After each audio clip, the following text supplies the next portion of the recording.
참 좋은 사람이라는 책 안에 있는 내용입니다. 믿음은 부자가 되고 건강해지는 것보다 더 중요하다. 그것은 우리에게 절망하지 않는 마음, 그리고 원수 같은 사람을 용서할 수 있는 마음, 그리고 순결을 지킬 수 있는 마음을 우리에게 주기 때문에 그렇다. 나는 할 수 있다라고 생각하는 이 믿음, 신념 가지고도 인생은 놀라운 일을 이뤄냅니다. 그렇다면 하나님이 하실 수 있다라고 하는 이 믿음을 갖고는 얼마나 더 큰 일을 할 수 있을까요? 나는 할 수 있어 라고 주장하는 이 한마디로도 내가 무엇인가를 일궈낼 수 있다면 하나님이 무엇이든 하실 수 있다라고 하는 이 믿음은 우리에게 불가능이 없게 하실 줄 믿습니다. 그래서 우리가 고백할 때 나는 할 수 없지만 하나님은 하실 수 있어. 따라합시다. 나는 할 수 없지만 하나님은 하실 수 있습니다. 성도에게 있어서 믿음은 시작인과 동시에 마지막 끝까지 붙잡아야 될 결말이라 할 수 있습니다. 성도에게 다 가지고 있지만 믿음이 없다면 그 인생은 허무하며 아무것도 아니라고 말할 수 있어요. 신앙생활에 있어서 시작, 끝, 이 모든 것을 믿음으로 우리가 표현하게 됐을 때 이 믿음은 무엇인가? 히브리 기자는 하나님 앞에 나아가는 자가 그가 반드시 계신 것과 그에게 상 주시는 자이심을 믿어야 할지니라 라고 하는 이 믿음을 붙잡는 자는 어떤 일을 만나든지 간에 하나님의 도움을 받게 된다는 것이죠. 그래서 성도된 우리들이 믿음을 갖게 되었을 때 하나님이 주시는 기쁨을 누리게 됩니다. 믿음 있는 사람은 기쁨을 만끽하게 돼요. 또한 우리의 믿음을 통하여서 하나님 앞에 기쁨을 전해 드릴 수 있다는 것입니다. 우리가 하나님 앞에 하나님 기쁘시죠? 라고 하나님에게 기쁨을 드릴 수 있는 유일한 우리의 삶은 믿음밖에 없어요. 믿음밖에. 그래서 우리가 가지고 있는 이 믿음은 시작과 끝이기도 하지만 하나님 앞에 기쁨을 올려드리는 유일한 방패라 할 수 있어요. 그런데 이 믿음을 가지고 있는 우리들의 모습은요, 각양의 믿음을 가지고 있단 말입니다. 어떤 사람은 산 믿음을 가지고 있는가 하면 죽은 믿음을 가지고 있고, 어떤 사람은 일하는 믿음을 가지고 있는가 하면 잠자는 믿음을 가지고 있고, 어떤 사람은 큰 믿음을 가지고 있는가 하면 적은 믿음을 갖고 있는 이런 다양한 종류의 믿음을 가지고 있는 것이 오늘 우리들의 모습입니다. 예수님께서 산상보훈 가운데서 아주 너무 귀한 말씀을 산에 전하시고 내려오셔서 가버나움에 이르셨어요. 그 가버나움에 이르셨을 때 많은 사람들이 따랐습니다.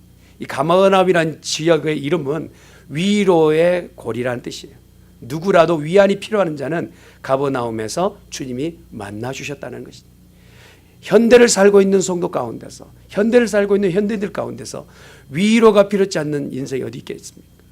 주님은 늘 자기의 사역의 중심지를 가버나움으로 정하시고 많은 사람들을 만나 주셨어요. 그곳에서 오늘 정말 믿음의 귀한 사람을 예수님께서 만나게 되셨는데 예수님도 깜짝 놀랄 믿음의 소유자를 만나게 됩니다.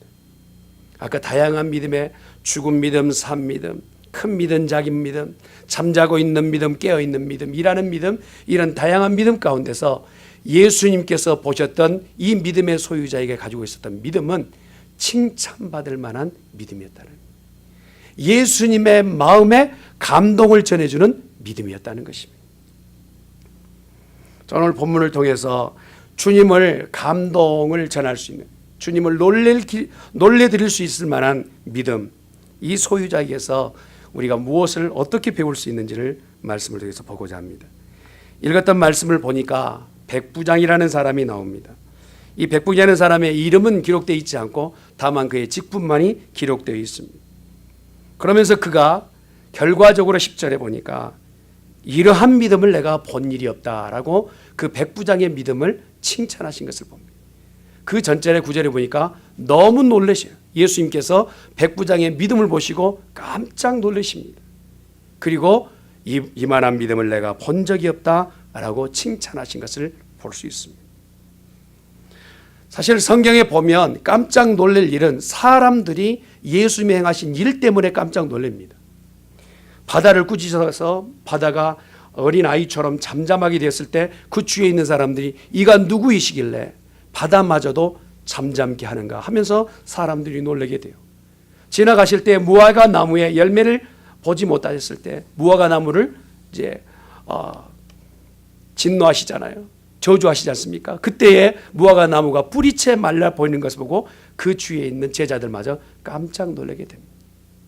그 후에 거라사 지역 가운데서 2000이나 되는 그 돼지떼 가운데 귀신이 들어가서 비탈길 아래 돼지의 2000마리나 되는 그 많은 허다한 수가 다 한꺼번에 몰살하는 장면을 보면서 거라사 지역에 있는 사람들이 깜짝 놀라게 됩니다. 야이로의 집에서는 어떻습니까? 야이로의 딸이 죽은 듯 하여 이미 죽었죠.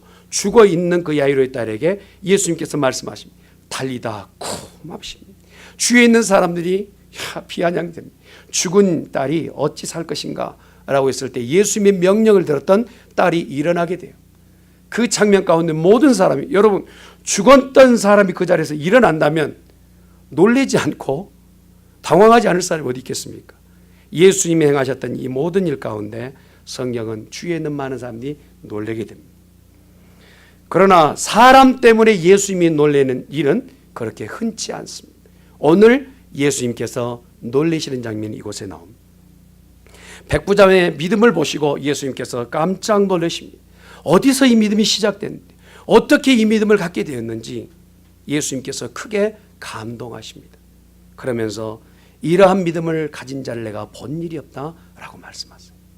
저는 이 본문의 말씀을 가지고 우리 중앙교회 성도를 우리 주님이 보실 때 중앙교회 성도들의 믿음을 보니까 이 땅에서 어디에서 보지 못했던 믿음을 가지고 있는 성도들이라 칭찬받는 성도가 되시길 바랍니다.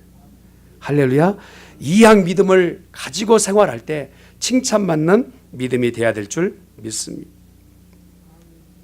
우리가 믿는 이 믿음은 진정성이 있고 진실되어졌을 때 비로소 하나님께서 인정하시고 주님께서 그것을 평가하시지 않겠습니까? 오늘 보았던 이 백부장의 믿음의 첫 번째 특징은 사랑이었어요.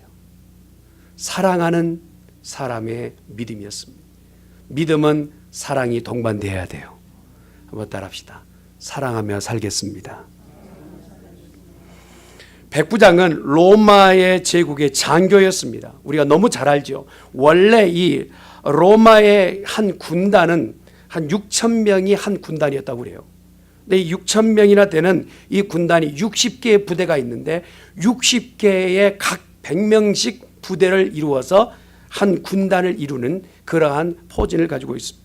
그러니 100명을 다스리는 이 백부장의 역할은요, 직접 명령을 내려서 그 군인들을 전쟁통에 나갈 수 있게끔 명령을 내릴 수 있는 명령 권한자였습니다.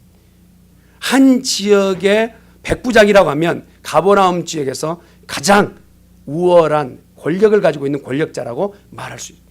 점령자로서의 그 권력을 가지고 있었던 이 백부장은 누가 보아도 많은 사람들 앞에서 참 얼굴만 보아도 야, 저 사람 참 두렵다라고 할 정도의 백부장이었다는 것입니다. 그런데 그가 오늘 고민이 있어요.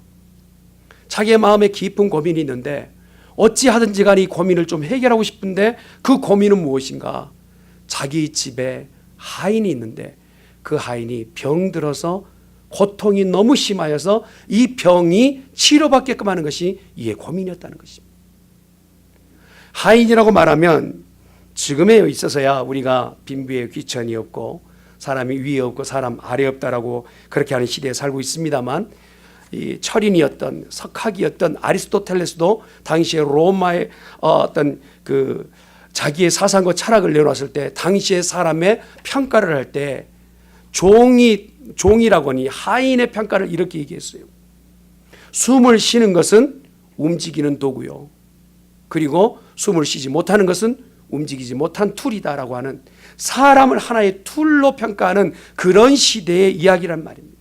근데 백부장은 자기의 하인이 이렇듯 질병 가운데 있을 때 자기의 고통인 양 마음으로 아파하고 이 문제를 해결하기 위해서 고민하고 있는 장면을 볼 수 있습니다. 물건처럼 팔아도 그리고 그 자손 대대로 자녀를 놓아도 그 자녀도 결국은 하인이 되고 종이 되는 이 종과 하인의 테두리를 벗을 수 없는 정말 숙명 같은 이런 하인과 종의 입장 가운데서 그 종을 바라볼 때 백부장은 자기의 마음의 아픔인 양 그를 품에 안고 고민하고 있는 거예요. 그러면서 아마 여러 병원을 다 찾아다니면서 이 병색이 짙은 하인을 고쳐보려고 발버둥했던 것 같아요. 가진 방법을 다 들여서라도 치료해 보려고 했던 것 같아요. 여러분 주위에 중풍병을 앓고 계신 분을 여러분 보신 적 있으신가요? 저도 주위에 중풍병으로 고생하셨던 분을 본 적이 있습니다. 또 경험한 적이 있습니다. 참 본인도 고통스럽지만 간병하는 사람이 좀 쉽지가 않습니다. 대소변을 받아내야 되고 그리고 사지백제가 자기가 원하는 대로 움직이지 않는 이 질병은 사실 참 어려운 병이에요. 그러니까 자기에게 맡겨준 소임조차 하지 못하는 것은 사부하고라도 주위에 있는 사람들에게 민폐를 끼쳐야 되는 이 하인, 종의 입장에서 주인이 봤을 때는요, 없어도 그만인 인생이에요. 필요치 않는 인생이에요. 차라리 밖에 나가서 그냥 폐기 처분해도 되는 인생임에도 불구하고 이 백부장의 마음은 그것이 아니었다는 말입니다. 이해할 수 없는 마음의 그 근원지에 이가 그 종된 하인된 그를 위해서 무엇인가 좀 해주고 싶은 마음이 부릴듯 일어난 거예요. 그래서 찾다 보니까 예수님에 대한 소문을 듣게 돼요. 예수님은 만병의 치유자가 되시고 모든 병을 치료하시는 의원이 되신다라고 소문이 듣게 된 거예요. 그래서 예수님을 만나고자 하는 소원이 그곳 가운데 있었고 가버나움에 지나가신다 하셨을 때 백부장은 가장 먼저 예수님을 만나러 나온 거예요. 예수님을 만나고자 하는 이유가 무엇입니까? 자기의 하인, 종된 그 병자 가운데 있었던 중풍병자를 치료하게끔 하기 위한 그 마음으로 예수님을 만나고자 하였던 것입니다. 그 마음의 근원지는 바로 사랑하는 마음이었어요.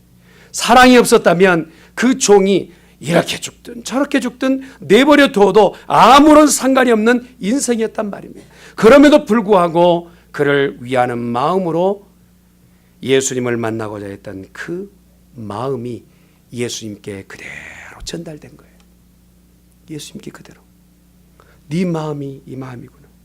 백부장으로서 너희 가운데 소외되고 낮은 자리에 있고 사랑받지 못할 그런 대상임에도 불구하고 너는 상식을 뛰어넘는 그러한 사랑을 행하는 사람이구나 하고 예수님께서 그 백부장의 중심을 보신 거예요. 사실 이 하인은 누구에게도 사랑받지 못한 버림받은 인생과 같은 인생 아닙니까? 그럼에도 불구하고 백부장에게 사랑을 받게 되었을 때 예수님은 그 사랑의 본체를 보면서 예수님이 그 백성들에게 행하신 사랑의 내용을 보시는 거예요. 버려도 죄악 가운데 그냥 내버려도 죄악의 밑자락 가운데 타버릴 인생을 주님은 그냥 내버리지 않으시고 우리 가운데 사랑을 베푸시기에 이 땅에 오신 예수 그리스도. 할렐루야.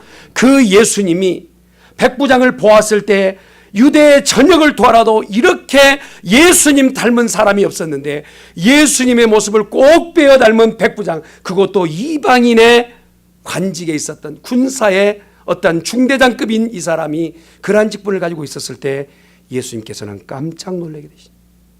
야, 어떻게 사랑받지 못할 대상, 상식을 뛰어넘는 사랑, 이것을 할 수 있는, 비천한 위치에서 차라리 체면치레 가운데서 그냥 다른 사람이 볼 때는 그렇게 할 수 있지만 진실한 사랑으로 예수님 앞에 나아가 자기의 체면을 구겨서라도 예수님 앞에 나아간 내 사정이 아니라 죽어도 괜찮는 그런 대상인 하인과 종을 위해서 자기의 체면을 구겨가면서 예수님을 직접 만난 백부장, 그 모습을 보면서 예수님께서 그 마음의 중심을 보시고 내 믿음이 이 유대 땅에서 복이 드문 믿음이구나 라고 인정하고 계시는 것입니다. 사랑하는 성도 여러분, 우리 주님은 우리의 마음의 중심을 보시는 줄 믿습니다. 사랑할 수 없는 자를 진실함으로 사랑하는 자, 그를 주님께서 갑있다 하시고 그의 기도에 응답하시고 그를 평가하실 때에 믿음 있다 말씀하신다. 오늘 성경은 우리에게 말씀해 주고 계시는 것입니다. 분명히 이 하인은 유대인이었을 것입니다. 종이 되고 하인이 된 것은 당시에 유대인의 그 점령 지역 가운데서 식민지의 백성만이 그러한 하인이 되지 않겠습니까? 더욱더 이것을 증명하는 것은 똑같은 사건이 다른 복음서에서 누가복음의 7장에 기록되어 있는데 누가복음 7장에 이런 말씀이 있어요. 이 백부장이 얼마나 선한 사람이었는지, 사랑이 많은 사람이었는지, 유대인들에게 모두가 칭송을 받을 만한 그런 사람이었다. 심지어는 유대인의 성전을 지을 때 그가 열심으로 유대인을 도왔던 기록이 기록되어 있어요. 그러면서 유대인들의 아픔을 자기 아픔인 양 그렇게 끌어안고 사랑을 베풀었던 사람, 이가 바로 백부장이었다는 것입니다. 사랑하는 성도 여러분, 우리가 인간관계 가운데서 가장 어려운 것이 무엇입니까? 사랑입니다. 내가 사랑할 대상, 아내를 사랑하고 남편을 사랑하고 내 자녀를 사랑하는 것은 그냥 누구도 쉽게 할 수 있는 사랑이지만, 그러나 관계 가운데 어그러져 있는, 그리고 저 사람 내가 평가했을 때 도저히 나는 사랑할 수 없어 하는 그 대상을 사랑하기로 작정하고 사랑으로 행하는 것은 쉽지 않은 일입니다. 믿음 있는 자만이 할 수 있는 행위인 것이에요. 그러므로 용서받지 못할 자를 용서하는 사랑, 이것이 저와 여러분이 이 땅 가운데서 나타내 보여야 될 사랑의 모습인 줄 믿습니다. 혹시라도 우리 주위에 내가 먼저 손 내밀어야 될 대상이 있다면 오늘 이 예배 이후에 사랑을 행하는 복된 성도가 되시길 예수님 축원합니다. 요한복음 13장에 보면 예수님께서 다락방에 최후의 만찬을 하세요. 거기에서 주시는 교훈은 무엇이냐 하면 예수님께서 죄된 인생에 발을 씻으시고 자기의 육신의 마지막 죽으실 성만찬을 행하시는 장면이 나옵니다. 그런데요, 그 성만찬에 행하는 자리에 앉아있는 제자들을 두루 살펴보면 예수님이 그들을 사랑하셔도 되는지에 대한 반문할 만한 대상자들이에요. 얼마 있지 않으면 예수님을 배신할 자가 거기 앉아 있고요, 얼마 있지 않으면 예수님을 몇 푼 아닌 그 돈으로 팔 자가 그곳에 앉아 있고요, 나는 예수님을 알지 못한다고 옷까지 다 벗어 제쳐놓고 도망할 자가 그 자리에 앉아 있고요, 뽀젓이 앉아 있는 그 제자들 가운데에 예수님이 사랑할 만한 대상자는 정말 없었어요. 그럼에도 불구하고 예수님께서 그 모든 앞으로 되어질 일들을 알고 계심에도 불구하고 사랑할 만한 대상이 아님에도 불구하고 그들을 사랑하시기로 작정하시고 그들의 발을 씻으십니다. 그러면서 너희도 이와 같이 행하라 말씀하세요. 너희가 이같이 행하면, 너희가 나처럼 이렇게 사랑을 행하면 세상에서는 너희가 내 제자인 줄 알리라 말씀하세요. 한번 따라합시다. 세상이 너희가 내 제자인 줄 알리라. 아멘. 사랑할 자를 사랑하는 것은 믿지 않는 자도 합니다. 그러나 오늘 우리에게 요구하시는 주의 음성은 무엇입니까? 버리고 떠날 인 줄 알고 있음에도 불구하고 가룟 유다가 함께 상에서 음식을 떼어 나눈 것을 네가 곧 얼마 있지 않으면 나를 버릴 것을 알매도 불구하고 그 발을 씻고 계시는 주님의 심정은 어떠하시겠어요? 그러면서 예수님께서 사랑하시는 모습의 근원이 무엇이고 사랑이 무엇인지를 본을 보여주셨던 우리 주 예수 그리스도, 그러한 모습을 본받은 우리들에게 요청하십니다. 너희가 정말 믿음이 있다면 이러한 믿음을 행하라 말씀하신 거예요. 이 믿음을 행하였던 대표적 인물이 바로 백부장이었던 것입니다. 이방인이었던 백부장이 자기 눈앞에서 아무런 값어치가 없는, 정말 내일에 대해서 중풍병자는 그렇지 않습니까? 현대학은 어느 정도로 중풍병에 대해서 치료하고 있는지는 모르겠어요. 그러나 2000년 전에는 중풍병은 이미 불치의 병 아닙니까? 둔다고 해서 나아질 것이 없는 그를 계속 한 칸의 방에 그를 치료하고 있는 이 백부장의 심정은 사랑 아니고는 그것을 표현할 수 없다는 것입니다. 그 모습을 주님께서 그 심정의 깊은 곳까지 들여다보시면서 네가 그 하인을 사랑하고 있구나, 이를 보니 정말 믿음이 좋은 사람이다 평가하고 계시는 것입니다. 또한 오늘 읽었던 말씀 가운데 칭찬받는 믿음은 겸손한 믿음입니다. 한 번만 더 따라할까요? 겸손한 믿음. 예수님께서 백부장에게 소원을 보시고 이에게 말씀하십니다. 내가 네 집에 가서 네 종을 고쳐주리라. 얼마나 기쁜 일입니까? 이제껏 내 최고의 고민이었고 예수님에 대한 소문을 들었을 때 어떤 병자라도 치료해 주셨던 것이 사실이고 그것을 믿고 있는 이 백부장에게 내가 네 집에 가서 네 종을 치료하여 주리라. 그렇다면 두 말 안고 삭개오처럼 주여 우리 집에 유하여 주시옵소서 라고 그렇게 간청했을 거예요. 그런데 의외의 답이 나옵니다. 주님, 우리 집에 오시는 것을 감당할 수 없습니다. 다만 말씀만 하옵소서. 이 말씀을 들을 때요, 어느 편에서는 참 이 사람 버릇없다. 예수님이 가시겠다라는데, 신방 가신다는데 오지 말라고 할 것은 또 뭐냐? 라고 할 수 있지 않습니까?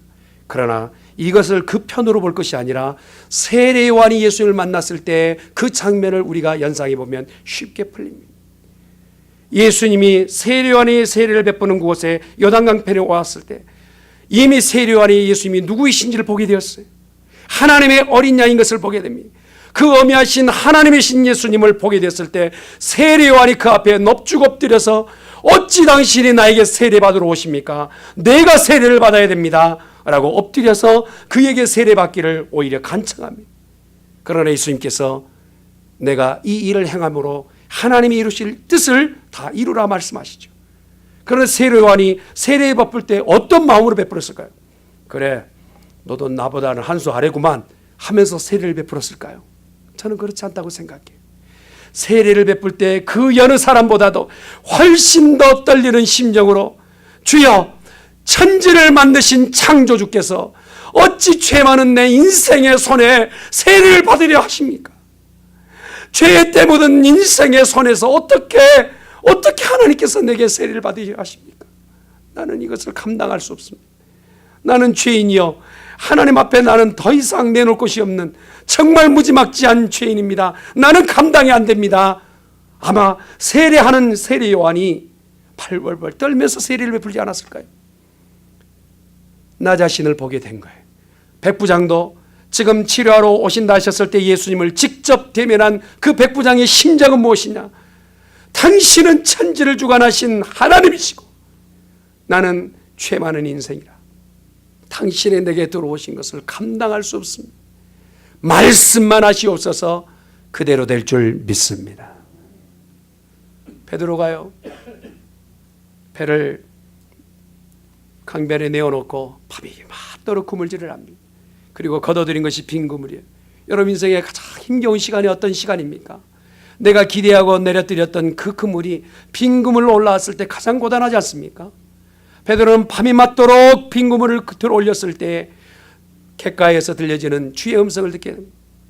네 오른편에 그물을 던져라 했을 때 아마 그것을 무시하고도 그냥 되돌아왔겠지만 말씀을 의지하여 그물을 내리리라 하고 그물을 내렸더니 그물이 찢어지고 그 모든 물고기를 다 실었더니 두 배가 잠길 정도로 고기가 잡혔어요.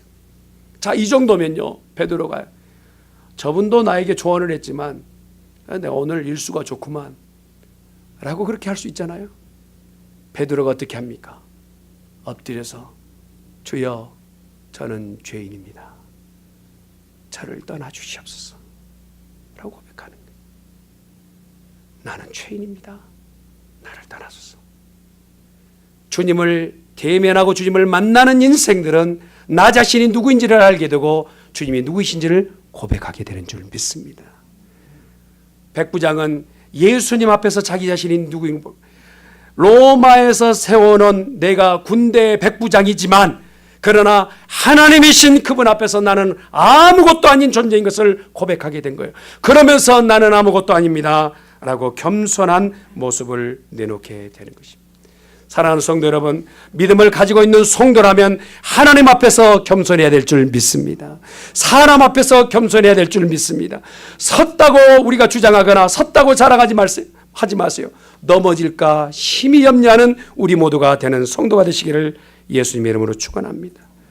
나보다 남을 낮게 여기는 사람, 그 사람은 하나님께서 인정하시는 믿음을 가지고 있는 사람이 오늘 천하디천한 인생에게 그를 중하게 여겨서 버려두지 못하는 거예요.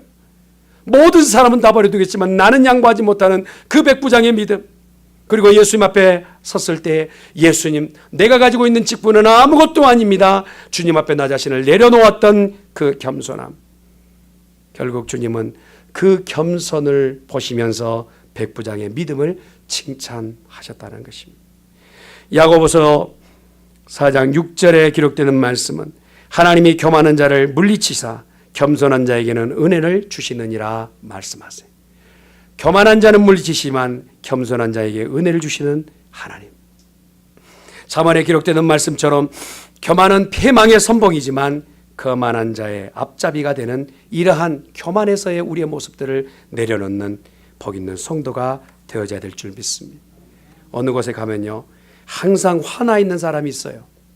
왜 화나 있는가 보았더니 내가 그 자리에 앉아 있어야 되는데 다른 사람들이 나를 몰라주는 것 때문에 화나 있어요. 어떤 사람은요, 항상 눈물 글썽인 사람이 있어요. 왜 그런가 보았더니 자격 없는 나를 그곳에 세워주셨다라는 하나님 은혜를 생각하니까 늘 눈물이 글썽이는 거예요. 나 스스로가 나는 이 정도에 오를 만한 사람이야 라고 거만하거나 교만한 자리가 아니라 하나님 나를 세워주신 것 감사합니다. 겸손한 성도가 되어져야 될 줄 믿습니다. 한 가지 더 보겠습니다. 오늘 예수님께서 칭찬하셨던 백부장의 믿음은 탁월한 믿음이었어요. 예수님은 웬만해서 놀라지 않으십니다. 하나님이시기 때문에 그렇죠. 예수님께서 오늘 백부장의 믿음을 보시면서 깜짝 놀라셨던 이 장면은 어느 때 나옵니까? 나도 남의 소아에 있는데 주께서 저 병든 하인에게 치료받게끔 명령만 하신다면 그대로 될 줄 믿습니다 라고 고백하는 거예요. 여러분, 이것이 사실은 쉬운 말인 것 같아 보이지만 이 백부장의 어투는 무엇을 얘기하느냐 하면 나를 군대 장관으로 세운 것은 로마의 황제입니다. 나는 로마의 황제의 명령에는 죽으라면 이 자리에서 죽어야 될 사람이고 내게 명령을 내릴 수 있는 유일한 권한자는 바로 황제밖에 없습니다. 그리고 내 밑에 있는 사람은 이래라 저래라 말할 수 없습니다. 오직 나에게 명령을 내릴 수 있는 통수권자는 황제입니다. 그렇게 본다면 오늘 병과 질병의 모든 것까지 관할하신 당신은 하나님이십니다. 당신은 왕이십니다. 지금 말씀만 하신다면 왕께서 명령하셔서 내가 그대로 순종하듯이 저 하인에게 있는 질병마저도 질병이 떠나가게 될 줄 믿습니다 라고 고백하는 거예요. 여러분, 이 엄청난 고백을 예수님께서 들어본 적이 없으세요. 말씀만 하시면 그대로 될 줄 믿습니다라고 말했던 이 고백이 예수님이 귓절에 들려졌을 때 얼마나 기뻤는지, 얼마나 좋았던지, 얼마나 감동이 되었던지 주님께서 이를 칭찬하시는 거예요. 저는 우리 교회 성도 모두가 이렇게 예수님에게 칭찬받을 만한 성도가 될 수 있기를 예수님 축원합니다. 다 그런가요? 다 그래요? 여러분, 조금만 직분에 있으면요, 사람이 다 갔다가도요, 무슨 직함만 두면, 제가 학교 다닐 때 여러분 놀라지 마세요. 학급의 반장을 여러 번 했습니다. 그리고 고등학교 때는 학생회 회장도 했어요. 이 완장이라는 게 그렇더라고요. 또 선도부장도 중학교 때 선도부장 안장만 딱 차면요, 이게 무서울 게 없는 거예요. 다 이리 오라고 저리 가라 하고. 안장 하나 차면 사람이 달라 보이는. 아람 땅의 나만 장군이 자기가 가지고 있는 큰 직함과 왕에게 인정받았던 그것 때문에 정말 하늘 위에는 왕밖에는, 자기 외에는 왕밖에는 누구도 위에 없어요. 얼마나 거만하고 거만할 수밖에 없겠죠. 그런데 그에게 하나의 아픔이 있어요. 우리가 잘 아는 것처럼 문둥병이 걸려 있습니다. 그 문둥병 가운데서 치료받을 방법은 백방으로 노력했지만 찾지 못해요. 그러다가 종되어 유대 땅에서 끌려온 계집 여정을 통하여서 저기 엘리사라고 하는 선지자를 만나면 치료받을 수 있다라고 그렇게 인포메이션을 줍니다. 그래 이가 엘리사를 찾아갈 때에 심정은 어떤 심정이냐면 최소한 가장 큰 어떤 귀빈을 모시듯이 자기를 받아들일 줄 알았어요. 그런데 엘리사 집 앞에서 문도 열어주지 않고 얼굴도 내놓지 않고 요단강에 가서 7번 물에 잠기라고 말했을 때 얼마나 비유가 상하고 기분이 상했는지 그가 분내어 몸을 돌려 집으로 되돌아가려 했다고 얘기하고 있어요. 참, 내가 용하다고 여기까지는 왔는데, 저 계집종 얘기를 듣고 내가 여기까지는 왔는데 용하기는 뭐가 용? 훨씬 더 좋은 강이 아람 땅이 얼마나 많은가, 다메섹 지역이 얼마나 많은가, 블레셋 지역이 얼마나 많은가, 아람 지역이 얼마나 많은가 하면서 자기의 기분과 자기의 그 분냄을 잠재우지 못하고 되돌아가려고 합니다. 그때 그 주위에 좋은 사람들이, 믿음 있었던 사람인 것 같아요. 믿음 있는 사람들이 큰 일을 행하라 한다 할지라도, 엘리사가 더 큰 일을 행한다 할지라도 당신은 순종해야 될 입장 아닙니까? 그렇다면 이 일은 너무 쉽지 않습니까? 라고 다시 되돌려줘요. 그때 그가 분내었던 감정을 누그러뜨리고 순종하게 되는데 너무 쉬운 거예요. 내 질병을 치료받기는 너무 싱겁고 쉬운 일이요. 다만 말씀만 그대로 하면, 말씀대로만 하면 내 병이 치료받게 되는 거예요. 사랑하는 성도 여러분, 요단강이 능력이 있을까요? 요단강에 그 물이 능력이 있을까요? 저는 그렇게 보는 것보다 요단강에 들어가 7번 몸을 담그라고 말씀하셨던 말씀에 능력이 있는 줄 믿습니다. 오늘 백부장에게 주셨던 말씀이 주여 말씀 한 구절이면 됩니다. 주의 말씀 한 구절이면 천지만물을 말씀으로 지으셨던 하나님, 두 번 볼 것 없어요. 지금 엘리사를 만났던 그 나만 장군이 그 마음속에 자기 속으로 그렇게 얘기하는 거예요. 우리 신들을 섬겼던 제사장들은 얼마나 난리 구슬하는가. 한번 좀 구슬하면 멋지게 구슬해가지고 눈에 보여졌을 때 참 이렇게 구슬하면 좀 병이 낫겠구나, 눈으로 좀 선명하게 보여져야 되는데 너무 싱거운 거예요. 믿기 힘든 거예요. 말씀 한 구절이면 물에 들어가서 몇 번 빠졌다가 다시 일어나면 치료받는다는 이 말이 믿겨지지 않는 거예요. 여러분, 믿겨지지 않는다고 해서 그것이 오늘 우리 가운데서 믿음을 가늠하고 있습니까? 사랑하는 성도 여러분, 믿기지 않는다 할지라도 하나님을 신뢰하기만 하면 그것이 기적으로 이어질 줄 믿습니다. 백부장이 그랬어요. 말씀 한 구절이면 됩니다. 나도 그 말씀대로 황제된 그 왕의 명령대로 움직이는 것처럼 주께서 말씀만 하시면 병치료가 받게 될 줄 믿습니다. 고백하게 되는 것이죠. 사랑하는 성도 여러분, 이 마지막 때에 다양한 믿음을 가지고 있어요. 그리고 각자가 가지고 있는 믿음이 옳다라고 말하고 있는 믿음의 내용을 가지고 있어요. 성경은 오늘 우리에게 칭찬받을 만한 믿음을 요구하고 계십니다. 그 칭찬받을 만한 믿음은 우리의 삶 가운데서 사랑이 먼저 실행되어져야 되고, 나 자신이 십자가 밑에 꼬꾸라져야 되고, 그리고 더욱더 말씀 한 구절이면 그대로 되리라 믿는 성도들이 되어져야 될 줄 믿습니다. 그 말씀을 믿는 그 순간 기적은 창출되고 그대로 되어진다는 사실. 오늘 읽었던 말씀의 13절은 무엇입니까? 믿는 그 시로, 말씀을 주시는 그 시에 아멘 하였을 때에 그의 시나 그의 종, 그의 몸종이 병에서 치료받게 되었다는 사실이에요. 사랑하는 성도 모두가 이러한 축복된 믿음을 가지는 우리 모두가 되시길 예수님의 이름으로 축원합니다.